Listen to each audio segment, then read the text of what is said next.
जागतिक आणि आर्थिक संघटना याच्या बाबतीमध्ये आपण महत्त्वाच्या संघटनेबद्दल माहिती बघू. OPEC, organisation of petroleum exporting countries.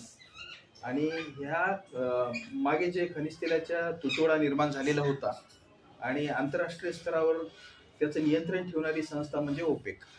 आणि याचं मुख्यालय जे आहे ते व्हिएतनाम, ऑस्ट्रेलिया येथे आहे.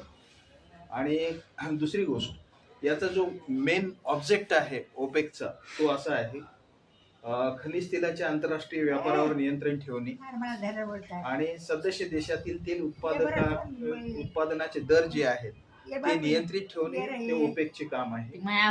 तेल निर्यातीमध्ये सुसूत्रता राखणे आणि यांचं कोऑर्डिनेशन करणे ओपेकचे काम आहे. आणि याचं मुख्यालय हे व्हिएतनाम, ऑस्ट्रेलिया येथे आहे.